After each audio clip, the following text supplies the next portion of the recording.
Ang narinig ko lang po ay para lang po kay Saldico at kay Speaker. Yun lang po ang narinig ko, yung 25%. Pero wala na po akong idea sa iba.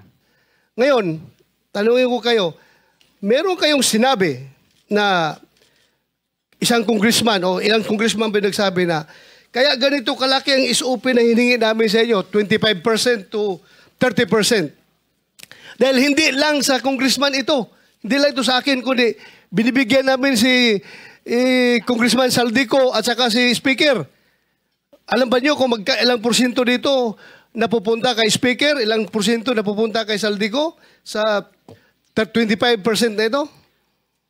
Wala po. Dahil ang narinig ko lang po ay para lang po kay Saldico at kay Speaker. Yun lang po ang narinig ko, yung 25%. Pero wala na po akong idea sa iba. So, ma-presume natin, by this committee, you want to make us believe that yung 25% na binigay mo doon sa congressman, lahat yun mapupunta kay Saldico at kay Speaker o mayroong naiwan sa kanya? Narinig ko lang po sa bibig po ng mga kausap ko na mga politikong personal ko pong nakausap. Kasi yan po ang lagi nilang pinagyayabang. Pag may lasing na po akong kausap na na politiko. Siguruhin mo ito dahil alam mo, Teka muna. this is not a laughing matter. Teka muna. This is not a laughing matter.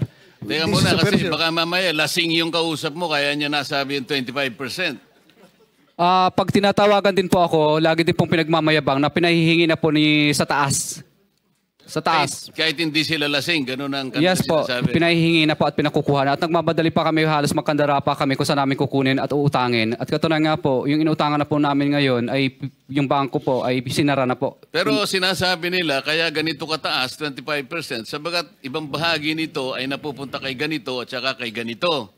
Pero wala ka namang kakayahan para suriin mo kung talagang naibigay kay ganon at saka kay ganon yung party niya. Tama? Yes po, Your Honor.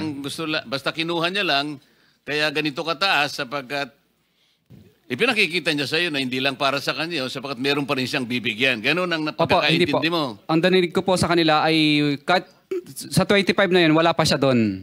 Wala pa siya. So wala pa siya ron? Opo. Sulit yun sa taas, hindi yun sa congressman, ha? Yun po ang mga 25 narinig ko sa taas. madalas. Yun lang po ang narinig ko madalas. Kung ano lang po ang narinig ko na 25, wala pa daw sila doon. Wala Ibig sila sabihin, doon. Opo. Kay Speaker at kay Saldico lang yung 25? Yun po ang narinig ko lang. Imposible. Are you done, Senator? Meron ka bang pictures? Thank you, Mr. Chair. Thank you. Senator Sherwin. One word. Meron ka bang litrato ng mga bagman nila? Pictures o Kadalasan po, CCTV?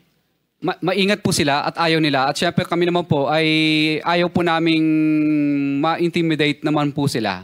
Opo. Saka ayaw po nila. Kadalasan po, syempre ang pagtatag po, kadalasan sa office o di kaya sa hotel, kinukuha. Pero kaya mo silang i-identify kung sakasakaling dumating sa pagkakataon na yon. Yes po, Your Lahat Honor. ng kumukuha para sa kanila, allegedly, kaya mo silang kilalanin, i-identify, sapagkat kilala mo sila. Yes po, Your Honor.